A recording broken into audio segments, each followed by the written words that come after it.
நேயர்கள் அனைவருக்கும் வணக்கம். இன்று நம்மோடு தொலைபேசி வாயிலாக டிஃபென்ஸ் அனலிஸ்ட் டாக்டர் திரு நிரஞ்சன் அவர்கள் இணைந்திருக்காங்க. வணக்கம் சார். வணக்கம். ஜெயஹிந்த். ஜெயஹிந்த் சார். சார், அமெரிக்காவினுடைய ராணுவம் இப்ப வெனின்சுலா அந்த நாட்டுக்குள்ள நுழைந்து அந்த நாட்டினுடைய பிரதமரை கைது பண்ணியிருக்காங்க. சோ அந்த நாட்டுல இருக்கக்கூடிய எண்ணெய் வளங்களை நாங்க பயன்படுத்த போறோம் அப்படிங்கிற மாதிரி ஒரு அறிவிப்பை ட்ரம்ப் அவர்கள் வெளியிட்டிருக்காங்க. சோ இந்த நடவடிக்கையை பத்தி நீங்க என்ன சார் நினைக்கிறீங்க? எண்ணெய் வளங்களை மாத்திரம் பயன்படுத்தினா பரவாயில்ல, we are going to run the country Trump சொல்லியிருக்காரு. அதாவது அந்த நாட்டையே நாங்க தான் நிர்வகிக்க போறோம், நிர்வாகம் செய்ய போகிறோம் என்று சொல்லியிருக்காரு. ஓகே. வெனிசுலாவோட ஜனாதிபதி நிக்கோலஸ் மெடுரோவும் அவர் மனைவியும் 2 பேரையும் கைது செய்திருக்காங்க. இது கிட்டத்தட்ட 1989-90க்கு அப்புறமா ஒரு நாட்டோட அதிபரை அமெரிக்கா அந்த நாட்டுக்குள்ளேயே நுழைஞ்சு கைது பண்ணுவது இது 2ஆம் முறை. இதற்கு முன்னாடி பனாமாவோட அதிபர் மேனுவல் நொரிகா அப்படின்னு சொல்லிட்டு பேரு, அவரை கைது பண்ணி இன்னும் ஜெயில தான் வச்சிருக்காங்க. சோ இதுல இருந்து நம்மளுக்கு என்ன தெரிய வருதுன்னா, அமெரிக்காவோட பிக் ஸ்டிக் பாலிசி அப்படின்னு சொல்லுவாங்க, அதாவது மன்ரோ டாக்டரின் அப்படின்னுவாங்க. மன்ரோ டாக்டரின்ன்றது எப்ப வந்ததுன்னு பாத்தீங்கன்னா, தாமஸ் மன்ரோன்ட்டு ஒருத்தர் அமெரிக்காவோட ஜனாதிபதியா 1800 கடைசி காலங்களில் இருந்தார் ஜனாதிபதியா. அதாவது அவரோட இருந்த காலகட்டத்துல அமெரிக்காவுக்கு ஒரு புது டாக்டரின் ஒண்ணு ஏற்படுத்தினாங்க. அந்த டாக்டரின் பேரு மன்ரோ டாக்டரின், ஒரு கோட்பாடு. புரியுது. அந்த கோட்பாடின் படி 1900 கடைசி பகுதி, 1800களின் கடைசி பகுதி, 20ஆம் நூற்றாண்டின் முதல் பகுதி இருக்கும்போது அவர் என்ன பண்ணார்னா, அவரோட காலகட்டத்தில் அவர் ஜனாதிபதியா இருக்கும் போது, இன்னும் சொல்ல போனா 1898 நான் நினைக்கிறேன், அந்த காலகட்டத்துல அமெரிக்கா ஸ்பியர் ஆஃப் இன்ஃப்ளூயன்ஸ், அதாவது அமெரிக்காவின் கட்டுப்பாட்டில் இருக்கும் பகுதிகள் என்ன என்று வரையறைப்படுத்தியது மன்ரோ தான். அந்த மன்ரோ டாக்டரின் படி இப்போ இருக்கக்கூடிய வட அமெரிக்கா, மத்திய அமெரிக்கா, தென் அமெரிக்கா, அதாவது கனடா, யுனைடெட் ஸ்டேட்ஸ், சென்ட்ரல் அமெரிக்கான்னு சொல்லக்கூடிய மெக்சிகோ, குவாட்டமாலா, பனாமா, இதெல்லாம் சேர்ந்த பகுதிகள். அது கீழே தென் America, Argentina, Chile, Bolivia, Ecuador, Venezuela, Peru, இது போன்ற பிரேசில், இது போன்ற நாடுகள் எல்லாம் சேர்த்து இதெல்லாம் எங்கள் கட்டுப்பாட்டில் இருக்கக்கூடிய பகுதிகள் அப்படின்னு சொல்லிட்டு அவர் திட்டவட்டமா அறிவிச்சாரு. யாரு? Thomas Munro. அந்த காலத்துல மெக்சிகோ பிரான்ஸ் மெக்சிகோல தலையீடு இருந்தது. அந்த தலையீட அவர் அறவே வெறுத்தார். நீங்க ஐரோப்பிய நாடுகள் ஐரோப்பிய கண்டத்துக்குள்ளேயே நீங்க உங்களோட கட்டுப்பாட்டையும் உங்களோட தாக்கத்தையும் நீங்க செலுத்த வேண்டுமே தவிர்த்து, அதை மீறி எங்கள் பகுதிகளில் நீங்கள் அதாவது அமெரிக்கா கண்டத்தில் உங்களோட நாட்டின் அந்த ஏகாதிபத்தியத்தை செலுத்துவதை நாங்கள் ஒத்துக்கொள்ள மாட்டோம். அது கிட்டத்தட்ட பாக்ஸ் பிரிட்டானிகா என்று அழைக்கக்கூடிய காலகட்டம் அது. ஏன் பாக்ஸ் பிரிட்டானிகான்னு சொல்லுவாங்கடான்னா, பிரிட்டன் சாம்ராஜ்யம் உலகம் ஃபுல்லா அடர்ந்து பறந்து விரிந்திருந்த காலகட்டம் அது, இந்தியா உட்பட. அதே சமயத்தில் அமெரிக்காவில் பிரிட்டனோ பிரான்சோ நுழையக்கூடாது என்று ஒரு கட்டுப்பாடு விதித்திருந்த காலம். அமெரிக்கா இந்த கட்டுப்பாடை விதித்ததுக்கு 2 காரணங்கள் உண்டு. அதில் முதல் காரணம், அங்கே அமெரிக்காவின் பொருளாதாரத்தை மேம்படுத்துவதற்கு அவர்களுக்கென்று சில பகுதிகள் தேவைப்பட்டது. அதே சமயத்தில் ஐரோப்பிய பொருட்கள் அமெரிக்காவுக்குள் வராமல் தடுப்பதற்கு, வர்த்தகம் சார்ந்து வராமல் தடுப்பதற்கும், ராணுவம் சார்ந்து அமெரிக்க கண்டத்தில் ஐரோப்பிய படைகள் வராமல் தடுக்குவதற்கும் இந்த மாதிரி ஒரு கொள்கை ஏற்படுத்தப்பட்டது. இதில் அமெரிக்காவின் இன்னொரு தந்திரமும் அடங்கியிருக்கு.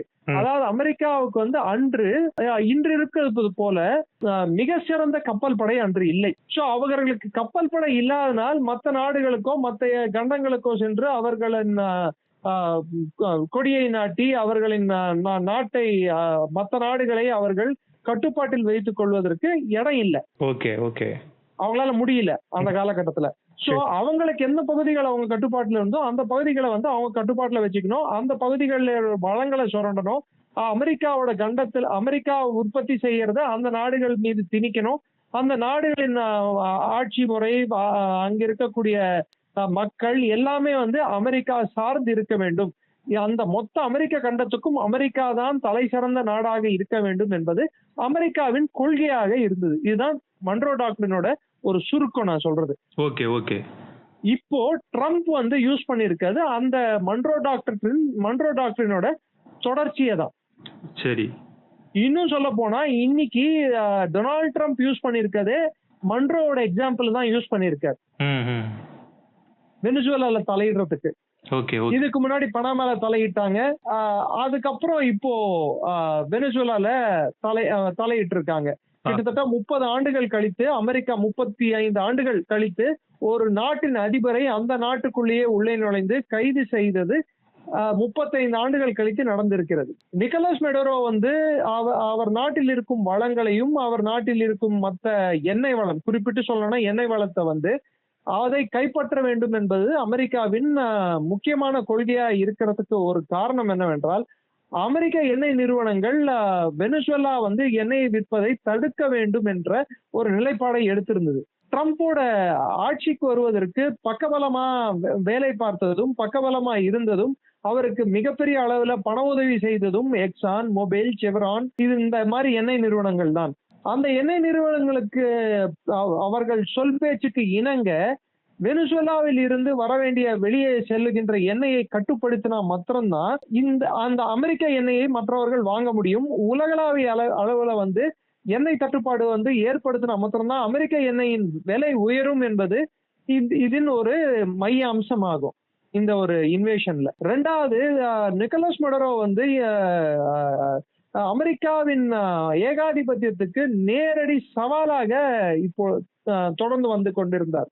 கிட்டத்தட்ட ஒரு மாசம் முன்னாடியே நிக்கோலஸ் மெடரோவுக்கு என்ன ஒரு விதமான ஒரு அச்சுறுத்தலும், இன்னும் சொல்ல போனா ஒரு ட்ரம்ப் வந்து ஒரு சேஃப் பேசேஜ் கொடுக்கறேன்னு சொல்லியிருந்தாங்க.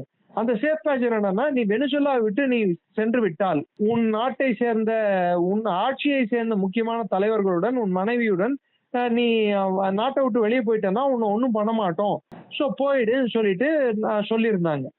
அதுக்கு ஒரு காலக்கெடு கொடுத்திருந்தாங்க. இப்போ வந்து ஒரு ஆபரேஷன் மூலமாக ஸ்பெஷல் போர்சஸ் எப்படி ஒசாமா பின் லாடனை கொல்வதற்கு ஒரு ஸ்பெஷல் போர்சஸ் அனுப்பிச்சாங்களோ அது போல போன கிட்டத்தட்ட ஒரு மாத காலமாக வெனிசுவேலாவோட கடலோர பகுதிகளை முற்றுகை கப்பல்களை வைத்து முற்றுகை வச்சிருந்தாங்க. வெனிசுவேலாவில இருந்து போகக்கூடிய எண்ணெய் கப்பல்களையும் பறிமுதல் செய்தாங்க. சோ இதெல்லாம் நடக்கிற பட்சத்தில் வெனிசுவேலா மிகப்பெரிய அளவுல ராணுவத்தை வந்து திரட்டுச்சு.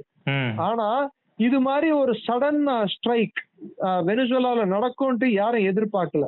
ஆமா சார். ஆக்சுவலா ட்ரம்ப் அவர்கள் பதவியேற்றதுல இருந்தே இந்த சட்டவிரோதமா குடியேறியவர்கள் மீது நடவடிக்கை எடுத்தாரு. அதுல முக்கியமா அவர் சொன்னது இந்த வெனிசுலா நாட்டை சேர்ந்தவர்கள் தான். அவங்க வந்து நாட்டுல வந்து திருட்டு சம்பவங்கள்லாம் ஈடுபடுறாங்க, ஸோ அவங்களெல்லாம் வெளியேற்றணும் அப்படிங்கிற மாதிரி அந்த நாட்டினருக்கு எதிராக தொடர்ந்து பேசிட்டு வந்தாரு.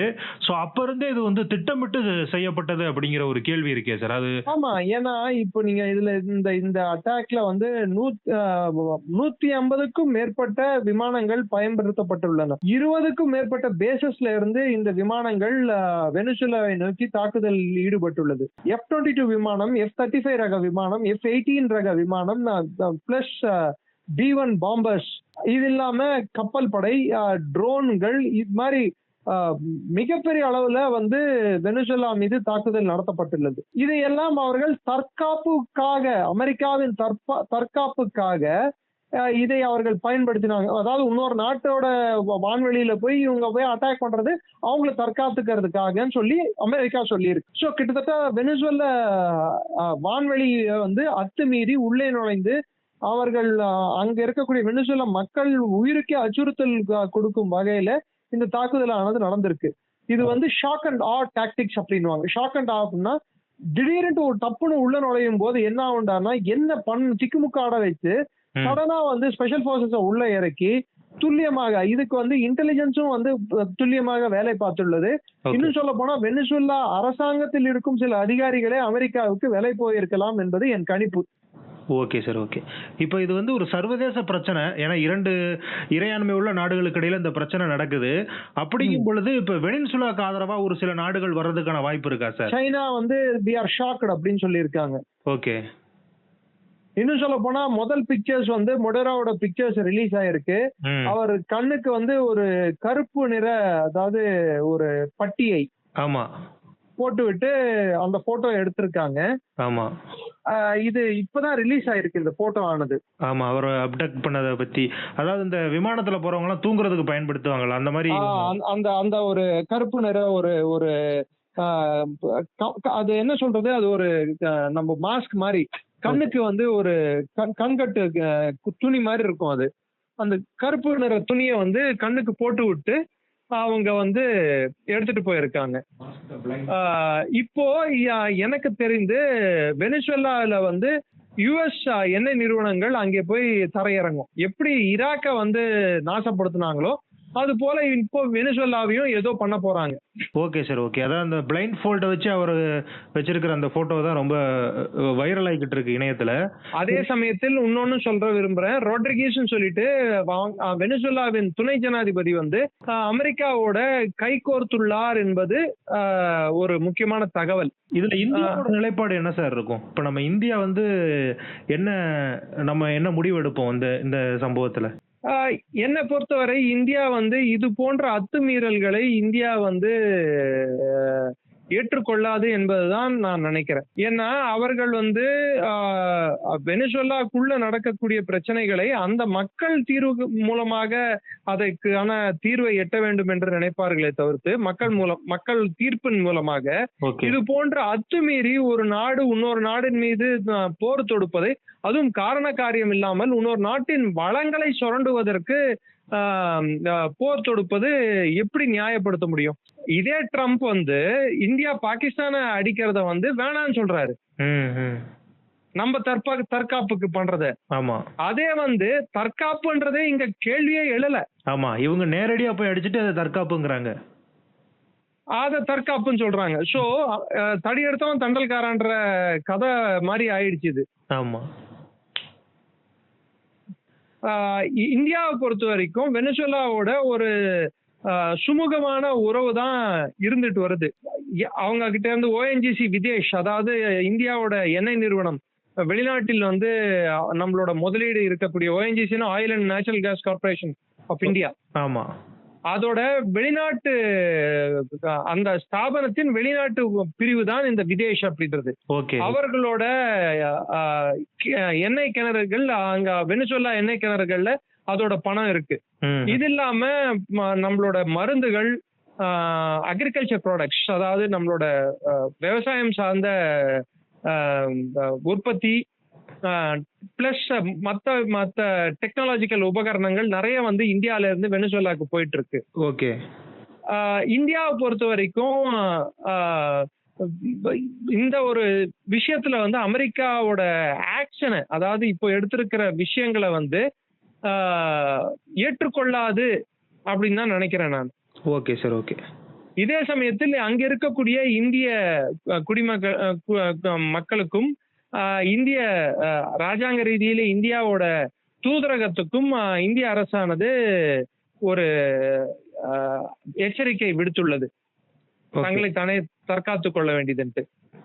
ஏன்னா இந்தியாவை பொறுத்த வரைக்கும் இந்த வெனிசுவேலா கூட இருக்கக்கூடிய ஒரு சுமூகமான உறவும், அதே சமயத்தில் யுஎஸ் கூட இருக்கக்கூடிய உறவும் எவ்விதத்திலும் பாதிக்க கூடாது என்று நினைக்கிறது.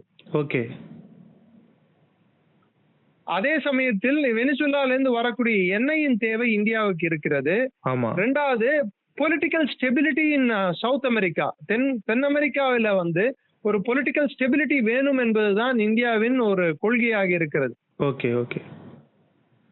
ஆனால் இந்த சூழ்நிலையில இது மாதிரி அமெரிக்காவோட அத்துமீறல்கள், இது வெறும் வெனிசுவேலா மீது நடந்த அத்துமீறலா மாத்திரம் நம்ம நினைக்க கூடாது. இது அமெரிக்காவின் மாறும் கண்ணோட்டத்தின் பிம்பமாக நம்ம பார்க்க முடியும். ஓகே. நாளைக்கு எந்த நாட்டுக்கு வேணா இந்த மாதிரி ஒரு நிலைமை ஏற்படலாம். ஏன் சைனா நாளைக்கு தைவானை வந்து இதே மாதிரி பண்ணலாம். ஆமா. அங்க ஒரு பிரச்சனை வந்து போயிட்டு இருக்கு இல்லையா? ஆமா. சைனாவோட 22 கப்பல்களும் 130 விமானங்களும் முற்றுகை மாதிரி ஏற்படுத்தி இருக்கு தைவானை சுத்தி. ஆமா, ஆமா. அப்போ அமெரிக்கா எப்படி ரியாக்ட் பண்ண முடியும்? சோ இந்த ஒரு விஷயத்துல நம்ம பார்த்தோம்னா இதுல நிறைய வேறுபாடுகள், கருத்து வேறுபாடுகளும் பிரச்சனைகளும் இதுல இருக்கு. வெனிசுவேலால வந்து ஆட்சி மாற்றம் என்பது மக்களால் ஏற்பட்டால் அதை நான் வரவேற்கிறேன். ஆனால் அங்கே நிக்கோலஸ் மடுரோவின் கட்சியையோ நிக்கோலஸ் மடுரோவின் கொள்கைகளையோ ஆதரிக்கும் நபர் நான் அல்ல. ஏன்னா அங்க இருக்கக்கூடிய அந்த கம்யூனிஸ்ட் சிந்தனை, கம்யூனிச சக்தியை, கம்யூனிச ஏகாதிபத்தியத்தை, இன்னும் சொல்ல போனா கம்யூனிச அந்த திணிப்பை வந்து எவ்விதத்திலையும் நம்ம வந்து ஏத்துக்க முடியாது. ஆனா அங்க இருக்கிற மக்களுக்கு அது பெரிய பிரச்சனையே இல்ல. அங்க ஏதோ சிவில் மாதிரி எதுவுமே நடக்கல. அங்க இருக்கும் மக்கள் வந்து அத வந்து பெரிய விஷயமா எடுத்துக்கல. ஓகே. இதனால கிட்டத்தட்ட வெனிசுவேலா கிட்ட இருந்து நம்ம போன வருடம் மாத்திரம் $1.25 பில்லியன் அளவுக்கு எண்ணெய் வாங்கி இருக்கிறோம். சோ இந்த எண்ணெயானது வெனிசுவேலால இருந்து வரக்கூடிய எண்ணெய் அது பெரிய தொகை ஒன்றும் இல்ல பார்க்கும்போது. ஆனா சவுத் அமெரிக்கால இருந்து வரக்கூடிய சவுத் அமெரிக்கால அந்த கண்டத்துல இருந்து வரக்கூடிய மிக முக்கியமான எண்ணெய் சப்ளையரா வெனிசுவேலா இருக்கிறது இந்தியாவுக்கு. பத்தாவதுக்கு இந்தியாவோட கட்டமைப்பும் இந்தியாவோட பணமும் வெனிசுவேலா எண்ணெய் நிறுவனங்களில் இருக்கிறது. சோ இத வந்து அமெரிக்கா கட்டுப்பாட்டில் எடுத்துக்கிச்சுன்னா அப்போ இதோட தாக்கம் நமது பொருளாதாரத்தின் மீதும், குறிப்பிட்டு சொல்லணும்னா நமது எண்ணெய் நிறுவனங்கள் மீதும் எப்படி இருக்க போகிறது என்று பார்க்க வேண்டும். ரெண்டாவது, இப்போ குளோபல் ஆயில் மார்க்கெட்டும் வந்து இது எப்படி ரியாக்ட் பண்ண போகுது நம்ம உத்து கவனிக்க வேண்டிய ஒரு விஷயம். ஏன்னா இப்போ ஆயில் மார்க்கெட் வந்து பெரிய அளவுக்கு இந்த ஷாக்கை வந்து எதிர்பார்க்காம ஒரு ஷாக் இது. அதான் என்ன ஆகும், எண்ணெயோட விலை, கச்சா எண்ணெயோட விலை வந்து உயரக்கூடும். புரியுது சார். நெக்ஸ்ட் இதே மாதிரி ஒரு தாக்குதல் வந்து அமெரிக்கா வந்து ஈரான் மேல பிளான் பண்ணிச்சோம்னா அங்க ஆட்சி மாற்றத்துக்கு நடக்கிறதுக்கும் வாய்ப்புகள் உண்டு. அதுக்கு அத வந்து முறியடிக்கும் வகையில் சைனா வந்து தாய்வான் மேல ஒரு அட்டாக் பிளான் பண்ணிச்சோம்னா அப்ப யார வேணாலும் அட்டாக் பண்ணலாம் அப்படின்னா யுஎன் ஒரு ஒரு அமைப்பு ஒண்ணு இருக்குல்ல, அதோட வேலை தான் என்ன? வெனிசுவேலால இருந்து வரக்கூடிய அதிகபட்ச எண்ணெய் எந்த நாட்டுக்கு போகுது தெரியுங்களா? தெரியலையே சார். சைனா. ஓகே. 76% வெனிசுவேலாவின் எண்ணெய் வந்து வாங்கக்கூடிய நாடு சைனா. ஓகே. அப்ப சைனா வந்து இதுக்கு ரெட்டாலியேட் பண்றதுக்கான வாய்ப்பு இருக்கு அப்படின்னு நினைக்கிறேன். அதான் தாய்வான் பேரை எடுத்தேன் நான். ஓகே. அதுவும் சைனால இருக்கக்கூடிய இண்டிபெண்டன்ட் ரிஃபைனரிஸ் அப்படின்னுவாங்க. ஏன்னா சைனால வந்து டீபாட்ஸ் அப்படின்னுவாங்க. டீபாட்ஸ்னா சின்ன எண்ணெய் கிடங்குகள் இருக்காங்க சைனால, நிறைய எண்ணெய் கிடங்குகள். அந்த எண்ணெய் கிடங்குகள்ல எண்ணெயை வந்து சேகரிச்சு வைக்கிறது வந்து சைனா ஒரு வழக்கமா கொண்டு இருக்கு. ஓகே. ஒரு ஆண்டுக்கு ஒரு நாளைக்கு கிட்டத்தட்ட 9 லட்சம் பேரல் எண்ணெய் வந்து வெனிசுவேலா உற்பத்தி செய்யுது. Okay sir. அதுல 7,60,60,000 பேரலோ இல்ல 7,70,000 பேரலோ சைனா வாங்குது. அதாவது கிட்டத்தட்ட 76% 75% வரும். இது மொத்த விகிதாச்சார முறையில எடுத்து பார்த்தோம்னா அவ்வளோ எண்ணெய வந்து சைனா வாங்கிட்டு இருக்கு. சோ இப்போ இது யாருக்கு ஏற்படுத்தப்பட்ட அச்சுறுத்தல் அப்படின்னு நீங்க எடுத்து பாருங்க. கண்டிப்பா சைனா வந்து கொஞ்சம் பேனிக் ஆயிருப்பாங்க. டெஃபினட்டா we are in a state of shock அப்படின்னு சொல்லியிருக்காங்க சைனா. இன்னும் சொல்ல போனா இப்போ நிக்கோலஸ் மடுரோ வந்து கைது செய்து எங்கே வைக்க போகிறார்கள் என்பதை நாம் உத்து கவனிக்க வேண்டும். ஓகே. உதாரணத்துக்கு நிக்கோலஸ் மடுரோ இதுக்கு முன்னாடி இருந்த பெனாமாவோட அதிபரை கைது செய்து, இமானுவேல் நொரேகாவை கைது செய்து எங்க வைத்திருந்தாங்கன்னு பாத்தீங்கன்னா யுஎஸ்ஏல. ஓகே. மியாமி சிறையில வைத்திருந்தாங்க. ஓகே. சோ இப்போ அதே மாதிரி திரும்ப இப்போ நிக்கோலஸ் மடுரோவை கைது செய்து எதுல வைக்க போகிறார்கள்? இதுல நம்ம பார்க்க வேண்டியது வெனிசுவேலாவின் துணை ஜனாதிபதியின் செயல்பாடு எப்படி இருக்க போகிறது. அவர் அடுத்த ஜனாதிபதியாக வாய்ப்பு இருக்கா சார்? நான் யுஎஸ்க்கு துணை புரிவேன், அதாவது I am willing to work with யுஎஸ்க்கு உடன் நான் வேலை செய்ய தயார் அப்படின்னு அறிவிச்சிருக்காரு துணை ஜனாதிபதி. ஓகே. Delcy Rodriguez. அவங்களோட ஆட்டுவிக்கும் பொம்மையாக அவர் இருப்பாரு அப்படின்னு எதிர்பார்க்கப்படுது. என்ன சார்? அப்படியும் நீங்க சொல்லலாம். இன்னும் சொல்ல போனா அவர்களின் கைப்பாவையா மாறுறதுக்கு வாய்ப்பு உண்டு. இன்னும் சொல்ல போனா அவர் விலைக்கும் போயிருக்கலாம். ஏன்னா ஆம், அஹ், இந்த சம்பவம் நடக்கும்போது ரோட்ரிகஸ் எங்க இருக்காங்கன்னு பாத்தீங்கன்னா, அவங்க டெல்சி இருக்கிறது வந்து ரஷ்யால இருக்காங்க. ஓகே. இது ஏதோ ஒரு ஒரு விதமா ஸ்டேஜ் மேனேஜ்டா, அதாவது பிளான் பண்ணி நடந்த மாதிரி, ஒரு திட்டமிட்டு நடந்த மாதிரி ஒரு விஷயமா தெரியல. அவங்க இல்லாத சமயத்தில் இது நடக்குது. அதுவும் அவங்க ரஷ்யால இருக்கிறாங்க. ஓகே. இன்ஃபேக்ட் ரஷ்யாவோட ஃபாரின் மினிஸ்டர் சர்கே இவனோவ் வந்து அவர் என்ன சொல்லியிருக்காருன்னா, இது ஃபேக்குன்னு சொல்லியிருக்காரு. பட் ஆனா இப்ப முதல்ல பிக்சர்ஸ் எல்லாம் வந்த பிற்பாடு எல்லாரும் வந்து ஒரு ஒரு விதமான ஒரு என்ன சொல்றது, பீதின்னு சொல்ல முடியாது, ம். ஒரு ஷாக்ல இருக்காங்க. ஓகே.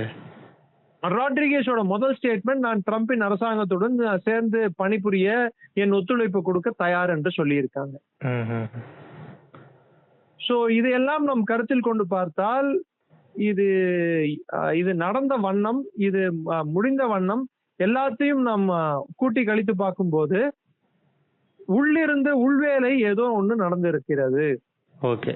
அதாவது வெனின்சுலால இருந்தே யாரோ ஒருத்தங்க தான் இந்த திட்டத்துக்கு துணை போயிருக்காங்க அப்படின்னு சொல்றீங்க. ஆமா, அரசாங்கத்துல சில பேர் துணை போயிருக்கிறதுக்கான வாய்ப்புகள் அதிகம். ம். இது இவ்வளவு பெரிய அளவுல ஃபெயிலியர், அதாவது ஒரு இன்வேஷன் நடந்து இத்தனை பிளேன்கள் உள்ள வரப்போகிறது, இவ்வளவு பெரிய இன்வேஷன் நடக்க போகிறது, ஒரு ஜனாதிபதியோட பாதுகாப்புக்கே உத்தரவாதம் இல்ல, அதுவும் மோஸ்ட் பவர்ஃபுல் ஜனாதிபதின்னு சொல்லக்கூடிய நிக்கோலஸ் மடுரோவுக்கே பாதுகாப்பு இல்ல, அவர் குடும்பத்துக்கே பாதுகாப்பு இல்ல அப்படின்னா அது எந்த மாதிரியான அறிகுறிகளை நமக்கு காட்டுகிறது? இது வந்து ட்ரம்ப் உலகத்துக்கு கொடுக்கும் இன்னொரு அச்சுறுத்தல். ஓகே. அரசாங்கங்களை வந்து இன்டைரக்டா மாத்த முடியாட்டி டைரக்டாவே நான் மாத்த முடியும், எல்லைகளை தாண்டி நான் நுழைய முடியும். அப்போ நெக்ஸ்ட் என்ன ஆகும்? அப்ப யார் வேணாலும், எந்த நாடு வேணாலும், அப்போ இன்னைக்கு ஜெலன்ஸ்கி இதே மாதிரி மாத்துறதுக்கு என்ன தவறுன்னு சொல்லி புட்டின் யோசிக்க மாட்டாரா? கண்டிப்பா. அதே மாதிரி தான் சைனாவும் யோசிப்பாங்க. சைனாவும் யோசிப்பாங்க. நாளைக்கு கிம் ஜாங் உன் வந்து சவுத் கொரியாவை ஏன் இன்வைட் பண்ணறதுக்கு யோசிக்க மாட்டாரு? கண்டிப்பா, கண்டிப்பா. சோ இது வந்து ஒரு கரெக்டான வழிமுறையா நான் கருதல. சரிங்க சார். ஓகே. Okay sir. எங்களோட இணைந்து உங்களுடைய கருத்துக்களை பகிர்ந்துக்கிட்டீங்க. நேரம் ஒதுக்கி பேசியமைக்கு ரொம்ப நன்றி சார். நன்றி. ஜெய்ஹிந்த். ஜெய்ஹிந்த் சார்.